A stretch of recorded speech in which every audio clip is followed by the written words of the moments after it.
அன்புள்ள என் வாக்குச்சாவடி வெற்றி வாக்குச்சாவடி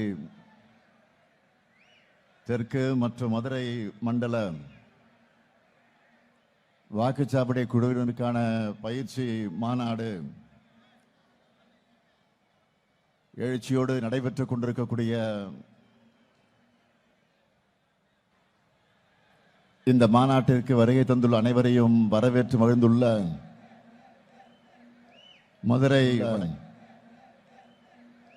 மதுரை வடக்கு மாவட்ட கழகத்தினுடைய செயலாளர் மாண்புமிகு அமைச்சர் மூர்த்தி அவர்களே, தெற்கு மண்டலத்தினுடைய பொறுப்பாளர் கழகத்தினுடைய துணை பொதுச் செயலாளர் நாடாளுமன்ற குழுவினுடைய தலைவர் என்னுடைய அன்பு தங்கை கனிமொழி கருணாநிதி அவர்களே, மதுரை மண்டலத்தினுடைய பொறுப்பாளர் மாண்புமிகு அமைச்சர் தங்கம் தென்னரசு அவர்களே, வருகை தந்து சிறப்பித்துக் கொண்டிருக்கக்கூடிய கழகத்தினுடைய பொருளாளர் நாடாளுமன்ற மக்களவை குழுவினுடைய தலைவர் அருமை சகோதரர் டி.ஆர். பாலு அவர்களே, கழகத்தின் முதன்மை செயலாளர் மாண்புமிகு அமைச்சர் கே.என். நேரு அவர்களே, கழக துணை பொதுச் செயலாளர் மாண்புமிகு அமைச்சர் ஐ. பெரியசாமி அவர்களே, கழக சட்டத்துறையினுடைய செயலாளர் மாநிலங்களவை உறுப்பினர் மூத்த வழக்கறிஞர் என்.ஆர். இளங்கோ அவர்களே,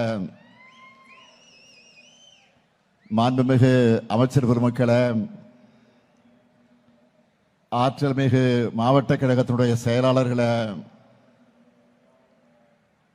தெற்கு மற்றும் மதுரை மண்டலத்திற்கு உட்பட்டிருக்கக்கூடிய வாக்குச்சாவடியின் முகவர்களே, குழுவினர்களே, ஒன்றிய நகர பகுதி பேரூர் மற்றும் வார்டு கிளைக்கழகத்தினுடைய செயலாளர்களே, நிர்வாகிகளே,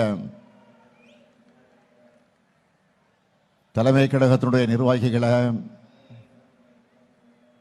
பல்வேறு அணிகளை சார்ந்திருக்கக்கூடிய அமைப்பாளர்களே, துணை அமைப்பாளர்களே, பெருந்திரளாக திரண்டிருக்கக்கூடிய பெரியோர்களே, தாய்மார்களே,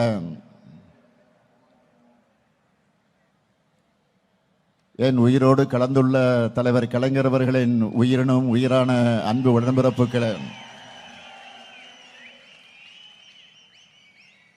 நிறைவாக நன்றி உரை ஆச்சரிக்கக்கூடிய மதுரை மேற்கு ஒன்றிய கழகத்துடைய செயலாளர் சிறைச்செல்வன் அவர்களே, உங்கள் அனைவருக்கு என்னுடைய அன்பான வணக்கம். வீரம்னா மதுரை, பாசம்னா மதுரை, கோயில்னா மதுரை, சாப்பாடுனாலும் மதுரை, இங்க எல்லாமே ஃபேமஸ் தான். அப்படிப்பட்ட மாமதுரையில் திராவிட முன்னேற்ற கழகத்தினுடைய தெற்கு மண்டல BLA 2 BLC BDA வாக்குச்சாவடி குழுவினருக்கான என் வாக்குச்சாவடி வெற்றி வாக்குச்சாவடி பயிற்சி மாநாட்டில் கலந்து கொண்டு உங்களை எல்லாம் சந்திப்பதிலே நான் மிகுந்த மகிழ்ச்சி அடைகிறேன், பெருமை அடைகிறேன், பூரிப்படைகிறேன். இன்னும் சொன்னால் சித்திரை திருவிழா போல கூடியிருக்கக்கூடிய உங்களை பார்த்து நான் உற்சாகம் அடைகிறேன். உத்தங்குடி முழுக்க உடன்பிறப்புகள் குடியேறிவிட்ட மாதிரி எனக்கு இருக்கு. இதையெல்லாம் பார்க்கும்போது என்னுடைய நம்பிக்கை நாளுக்கு நாள் அதிகமாகிட்டே வருது. இனி நாம தான், இனி நாம தான், இனி எப்பவுமே நாம தான். இப்படி நம்பிக்கையோடு நான் இருக்க காரணமே கழகத்தின் வேர்களாக இருக்கக்கூடிய நீங்க தான். இந்த பயிற்சி மாநாட்டை மிக எழுச்சியோடு ஏற்பாடு செய்திருக்கக்கூடிய மாண்புமிகு அமைச்சர் ஆற்றல்மிகு மாவட்ட செயலாளர் மூர்த்தி அவர்களுக்கு என்னுடைய பாராட்டுக்கள், வாழ்த்துக்கள். மூர்த்திக்கு ஒரு பழக்கம் உண்டு, எதையும் சிறுசா பண்ண தெரியாது, எல்லாமே பிரம்மாண்டம் தான். அவருடைய துறையின் மூலமாக வருவாயை பெருக்கி ஆட்சிக்கு பலம் சேர்த்ததைப் போல இன்று பிரம்மாண்ட மாநாட்டை நடத்தி தேர்தல் பணிக்கும் பலம் சேர்த்திருக்கிறார்.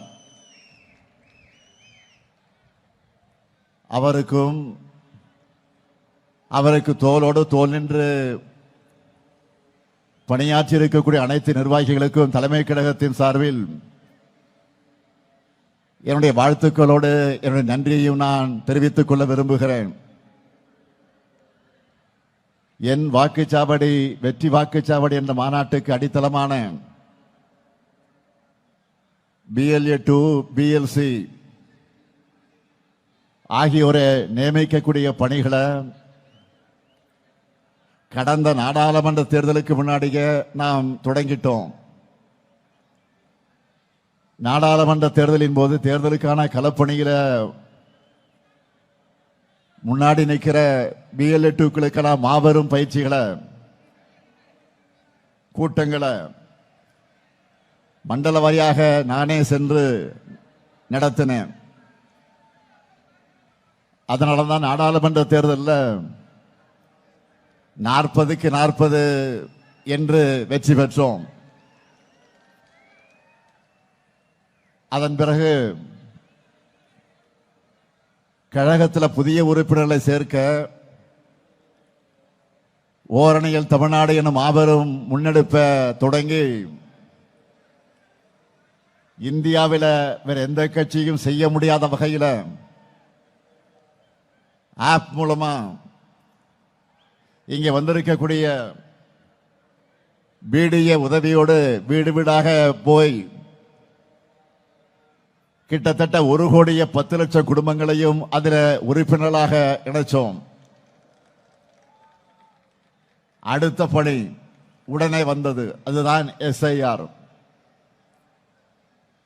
இந்தியா முழுக்க பல்வேறு மாநிலங்களில் வாக்காளர்கள் நீக்கப்பட்டாங்க. ஆனா நம்ம தமிழ்நாட்டில் யாருடைய வாக்குகளும் நீக்க விடாம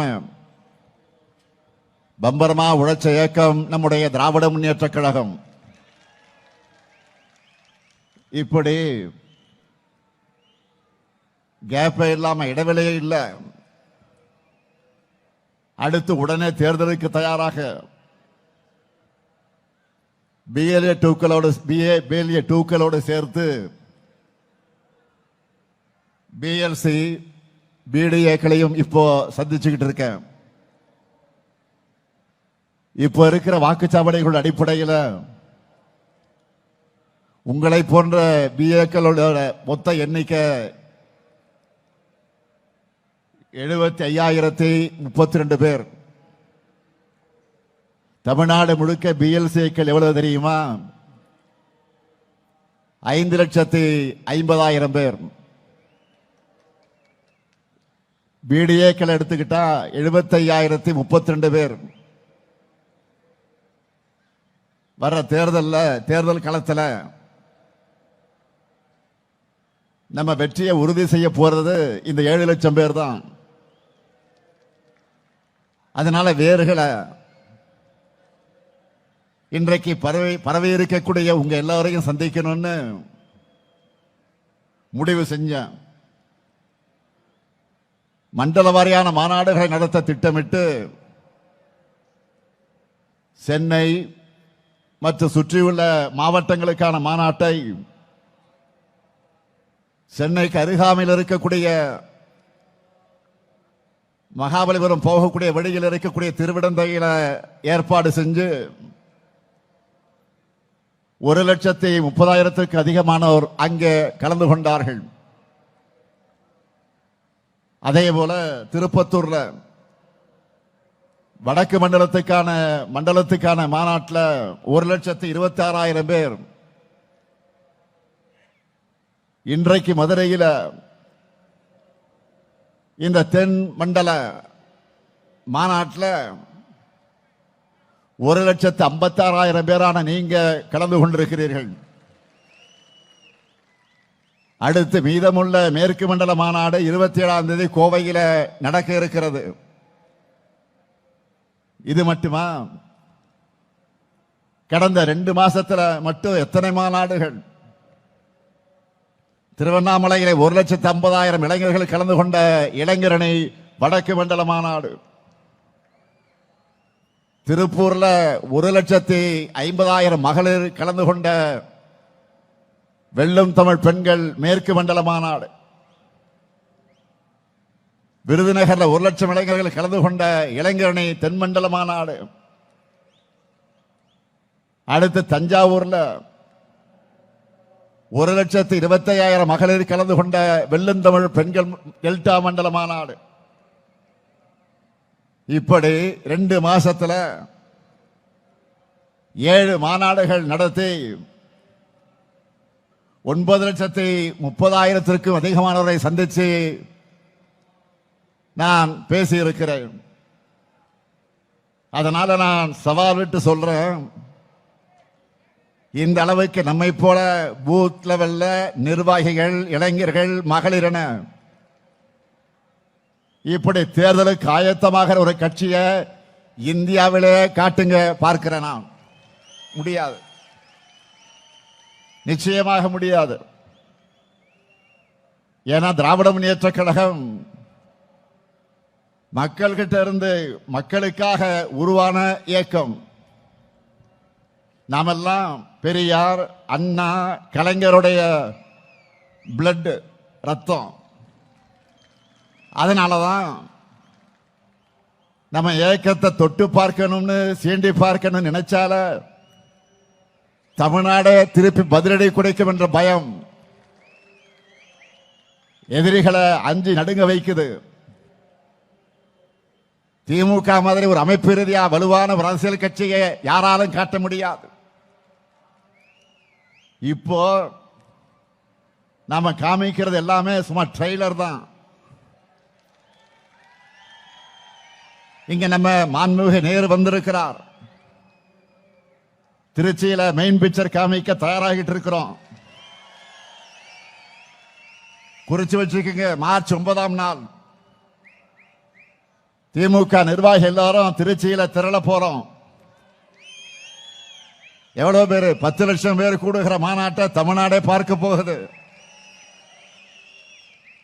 மொத்தமா கணக்கு பண்ணி பார்த்தா கடந்த டிசம்பர் மாதம் திருவண்ணாமலையில தொடங்கி அடுத்த மாசம் திருச்சி வரைக்கும் 3 மாசத்துல கிட்டத்தட்ட 20 லட்சம் பேரை நான் சந்திக்க போறேன். அதனாலதான் சொல்றேன், நம்ம ரெக்கார்ட் பண்ணா அதை யாராலும் பிரேக் பண்ண முடியாத ரெக்கார்டா இருக்கணும். இப்படி பெரிய பெரிய மாநாடுகள் மட்டுமல்ல, ஒவ்வொரு நாளும் காலை மாலை என எத்தனை நிகழ்ச்சிகளை கலந்து கொள்கிறேன் என்பதை நீங்க தொலைக்காட்சிகளில், பத்திரிகைகளில் பார்த்திருப்பீங்க. என்னுடைய நிகழ்ச்சிகள் ஒரு பக்கம்னா, கழக நிர்வாகிகள் உங்களுடைய நிகழ்ச்சிகள், நீங்க நடத்துகிற நிகழ்ச்சிகள் மறுபக்கம். இப்படி எந்த பக்கம் திரும்பினாலும் கருப்பு சிவப்பு தான் தெரியுது. கழக கொள்கைகள் எல்லா இடத்திலும் எதிரொலிக்குது. திராவிட மாடல் சாதனைகள் தான் தொடர்ந்து உரக்க கேட்குது. இதுதான் இன்றைக்கு இருக்கக்கூடிய கள நிலவரம். அதனாலதான் இங்கே கூடியிருக்கக்கூடிய உங்களுக்கெல்லாம் நான் சொல்றது,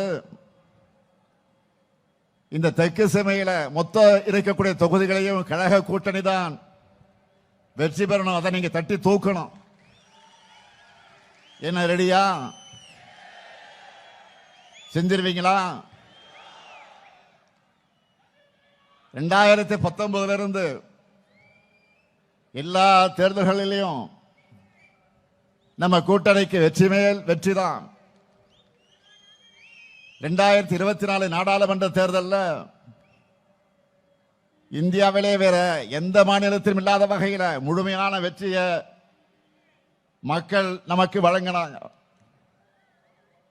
அப்ப இருந்ததை விட அதிகமான திட்டங்களை இப்போ நிறைவேற்றி கொடுத்து கொண்டிருக்கிறோம். இன்னும் சொன்னா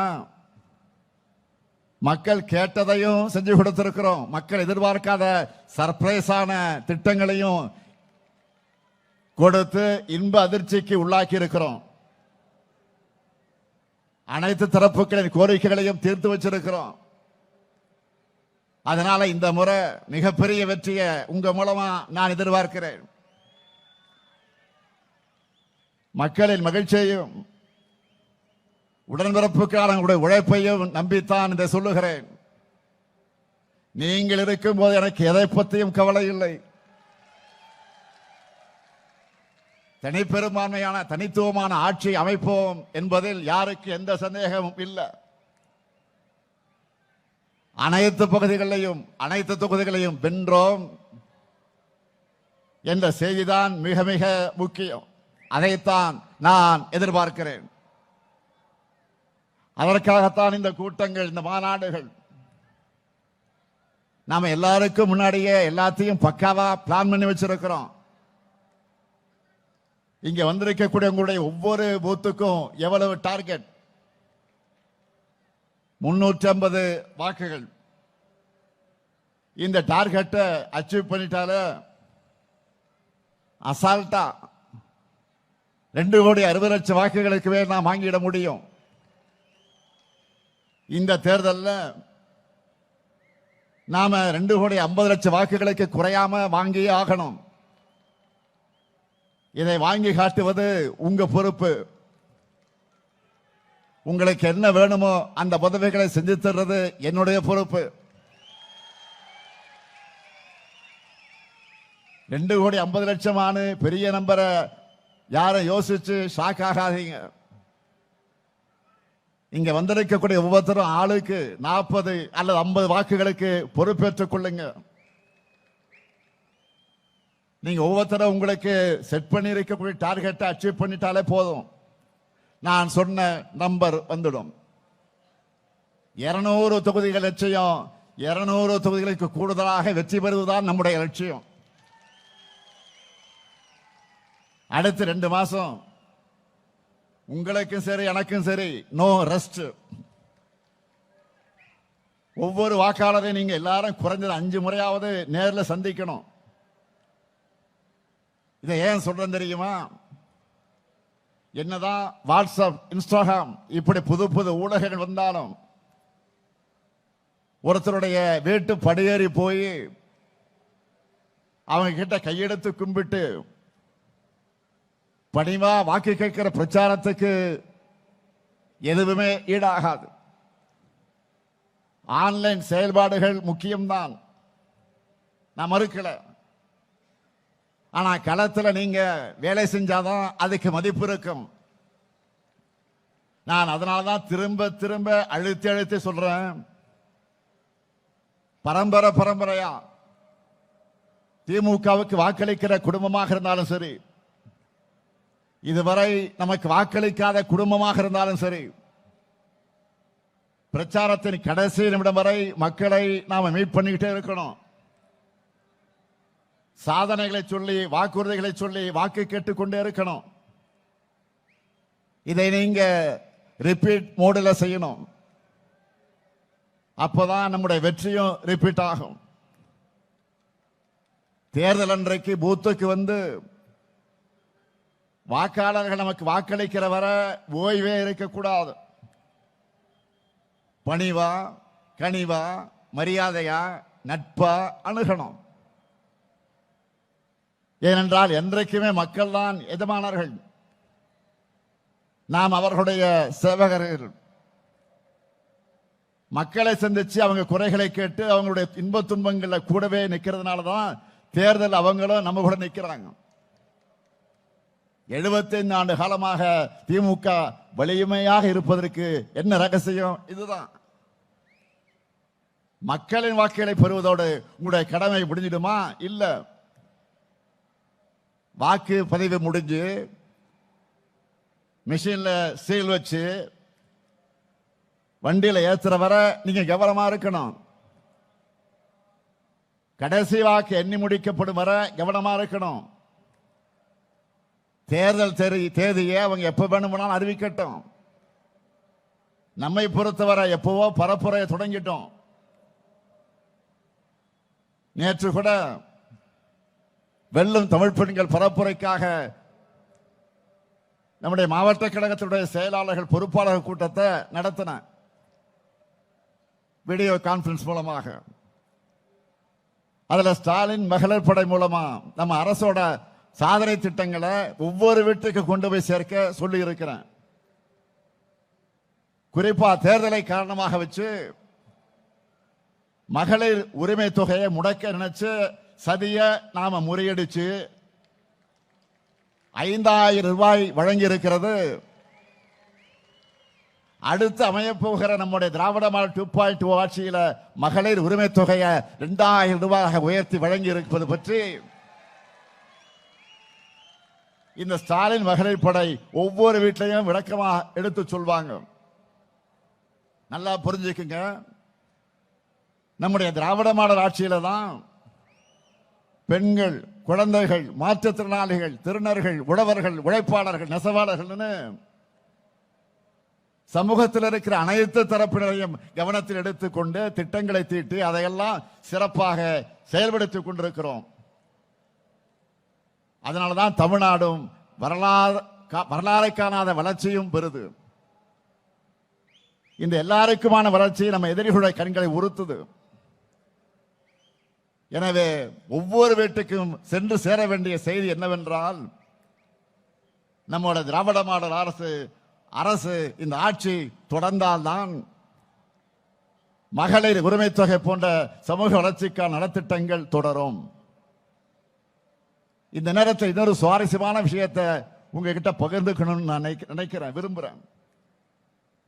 அண்மையில நம்ம அட்வான்ஸா வழங்கின 5000 ரூபாய் உரிமை தொகையை பல ஊடகங்களும் நம்மோட சர்ஜிக்கல் ஸ்ட்ரைக்குன்னு சொன்னாங்க. அந்த அளவுக்கு எதிரிகள் கணிக்க முடியாதபடி நம்மோட மூவ் இருந்துச்சு. அதே சமயம் அன்றைக்கு இன்னொரு விஷயமும் செய்திகள்ல இடம் பிடிச்சது. காலையில நாம ஸ்வீட் சர்ப்ரைஸ் கொடுத்ததுல மக்கள் மகிழ்ச்சியாக இருந்தாலும், அடுத்து அவங்க உடனே போனது வங்கிகள் இருந்து பணத்தை எடுக்கத்தான். அதுக்கு என்ன காரணம் தெரியுமா? ஒன்றிய அரசு மேல இருக்கக்கூடிய பயம்.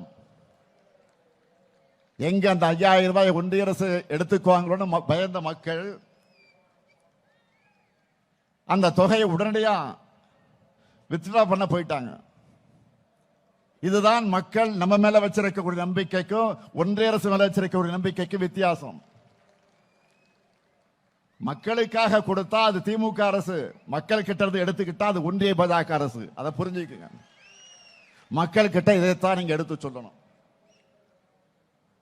அண்மையில் மாண்புமிகு பிரதமர் மோடி அவர்கள் பேசின பழைய வீடியோ ஒன்று மறுபடியும் வைரலாச்சு, பார்த்திருப்பீங்க.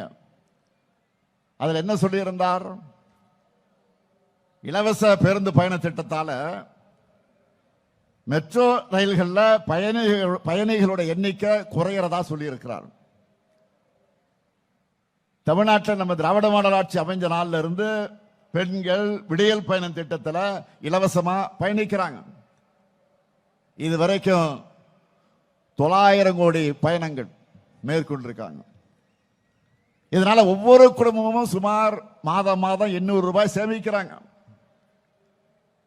இதெல்லாம் ஏன் சார் உங்களுக்கு வலிக்குது? மார்ச் 1ஆம் நாள் இதே மதுரைக்கு பிரதமர் வரப்போகிறார். அவர்கிட்ட மதுரை மக்கள் என்ன கேட்கணும்னா, இவ்வளவு அக்கறையோடு மெட்ரோ ரயிலுக்கு பேசுறவர் ஏன் இந்த மதுரைக்கு மெட்ரோ ரயில் திட்டத்தை கொடுக்கலன்னு கேட்கணும். கேட்பீங்களா? கோவை மெட்ரோ எங்கன்னு கேட்கணும். ஏன் தமிழ்நாட்டுக்கு எந்த சிறப்பு திட்டங்களையும் கொடுக்கலன்னு கேட்கணும். கீழடி அறிக்கையை ஏன் வெளியிட மாட்டீங்க அப்படின்னு கேட்கணும். எய்ம்ஸ் இன்னமும் வரலன்னு கேட்கணும். நீட் தேர்விலிருந்து ஏன் விலக்கு தர மறுக்கிறீங்கன்னு கேட்கணும். மும்மொழி கொள்கையை ஏத்துக்கணும்னு கல்வியில் சிறந்த தமிழ்நாட்டை வஞ்சிக்க எங்களுக்கான கல்வி நிதியை முடக்கிறது நியாயமானு கேட்கணும். மாண்புமிகு பிரதமர் அவர்களே, இன்னும் நிறைய இருக்கு. அதையெல்லாம் மக்கள் கேட்க காத்திருக்காங்க. நியாயமா? எதிர்க்கட்சி தலைவர் பழனிசாமி அவர்கள் தமிழ்நாட்டோட உரிமைகளுக்காக குரல் கொடுத்திருக்கணும். ஆனா கோரிக்கையா கூட இதையெல்லாம் கேட்க துணிச்சல் இல்லாத துரோகியா அவர் மாறிட்டார். ஆனா நாம் பழனிசாமி மாதிரி பயந்தாங்குழி இல்ல.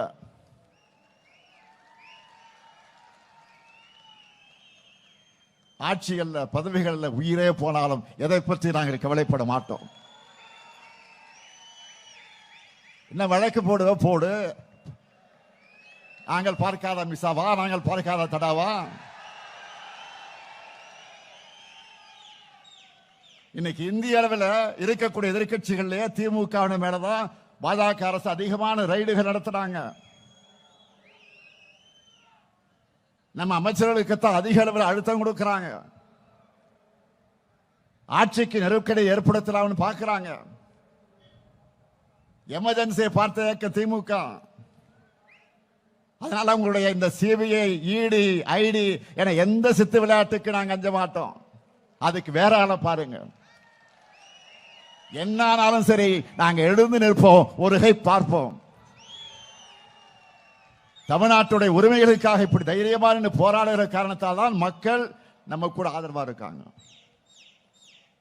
அதனாலதான் சந்திக்கிற எல்லா தேர்தலையும் நாம் ஜெயிச்சுக்கிட்டு இருக்கிறோம். இந்தியாவிலே எந்த மாநிலத்திலும் இல்லாத அளவுக்கு மக்களுக்கான திட்டங்களை நிறைவேற்றிக் கொண்டிருக்கிறோம். அதைத்தான் உங்களுக்கு புத்தகமாகவே போட்டு கொடுத்திருக்கிறோம். ஒவ்வொரு திட்டமும் ஒவ்வொரு குடும்பத்தையும், ஒவ்வொரு திட்டம் ஏதாவது ஒரு திட்டமாவது ஒவ்வொரு குடும்பத்தில் போய் சேர்ந்திருக்கு. 2 நாட்களுக்கு முன்பு நிதியமைச்சர் தங்கம் தென்னரசு அவர்கள், 2 நாள் நேற்றைக்கு தான் சட்டமன்றத்தில் நிதி நிலைமையின் பதிலுரையில் நம்ம திட்டங்களை பற்றி எல்லாம் ஒரு அரை மணி நேரம் சட்டமன்றத்தில் மிக அழகாக பேசினார், ஆணித்தரமாக பேசினார். நம்ம திராவிட மாடல் ஆட்சியில நிறைய புதுமையான திட்டங்கள், முன்னோடி திட்டங்கள் மூலமா மக்கள் எப்படி பயனடைஞ்சிருக்கிறாங்க, அதை மற்ற மாநிலங்களும் எப்படி இப்போ ஃபாலோ பண்ண தொடங்கி இருக்கிறாங்க, இது போன்றவற்றையெல்லாம் மிக விளக்கமாக விளக்கினார். சில திட்டங்களை கேட்டு எனக்கு ஆச்சரியமா இருந்துச்சு. இப்படி நாம நிறைவேற்றி கொண்டிருக்கக்கூடிய திட்டங்களுடைய அவுட்புட் தான் இன்னைக்கு என்ன நிலை? 11.19% இரட்டை இலக்கு வளர்ச்சி. இந்தியாவில் வேற யாரும் எட்ட முடியாத வளர்ச்சி. நம்ம ஆட்சிக்கு 1752 நாட்கள் ஆகியிருக்கு. இதுல நாம சாதனை பண்ணாத நாளே இல்லை. அந்த அளவுக்கு தினந்தோறும் ஏதாவது ஒரு திட்டத்தை தொடங்கி செயல்படுத்திக்கிட்டு வரோம். எனக்கு ஒரு சில சாதனைகள் நினைவில் வச்சிருக்க முடியாம மறந்து போயிடுது. அதனால நீங்க எல்லாரும் உங்க பகுதிகளில் செய்யப்பட்டிருக்கக்கூடிய சாதனைகளை தெரிஞ்சு வச்சுக்கோங்க. அதை உங்கள் ஸ்டைல்ல மக்களை சந்திக்கும் போது நினைவுபடுத்துங்க. அதுக்கு இந்த புத்தகம் உங்களுக்கு பயன்படும், நல்ல யூஸ் ஆகுது. தேர்தல் பணிகளை பொறுத்த வரைக்கும் எல்லா வகையிலும் நாம தான் முன்னணியில் இருக்கோம். கூட்டணியில புதுசா கட்சிகள் எல்லாம் இணைகிறாங்க. தொகுதி பங்கீடு பற்றி பேச்சுவார்த்தை நடத்த குழு அமைச்சாச்சு. தேர்தல் பரப்புரையும் எல்லாருக்கும் முன்னாடி நாமே தொடங்கிட்டோம். எந்த தொகுதி யாருக்கு, வேட்பாளர் யார், இதை தலைமை கழகம் பார்த்துக்கும். இன்னும் சொல்றேன், நான் கவனிச்சுக்கிறேன். அறிவிக்கிற வேட்பாளர்கள் வெற்றி பெற வைப்பது உங்கள் கடமை. நம்ம கட்சி வேட்பாளர்கள் மட்டும் இல்ல, நம்முடைய கொள்கை உறவாக பயணிக்கிற கூட்டணி கட்சியின் வேட்பாளர்களையும் பெரிய வித்தியாசத்தில் வெற்றி பெற வைக்க உழைக்கணும். களத்தில் நம்ம ஆட்களுடைய உழைப்பை பார்த்து அவங்களை விதைக்கணும். அந்த கடமையை நீங்க நிச்சயமாக நிறைவேற்றுவீங்கன்னு நான் நம்புறேன். தமிழ்நாடு அணியா டெல்லி அணியா என்ற கேள்வியை மக்கள் முன் எழுப்புங்க. தமிழ்நாடு அணியா டெல்லி அணியா? தமிழ்நாடு அணியா டெல்லி அணியா? தமிழ்நாடு ஜெயிக்கணும்னா திராவிட முன்னேற்ற கழகம் ஜெயிக்கணும். மதச்சார்பற்ற நம்முடைய முற்போக்கு கூட்டணி ஜெயிக்கணும். அடிமை அதிமுகவும் தமிழக பாஜகவும் அனைத்து தொகுதிகளிலும் டெபாசிட் இழக்கணும். உங்க முத்துவேல் கருணாநிதி ஸ்டாலின் மீண்டும் முதலமைச்சரா பொறுப்பை ஏற்கணும்.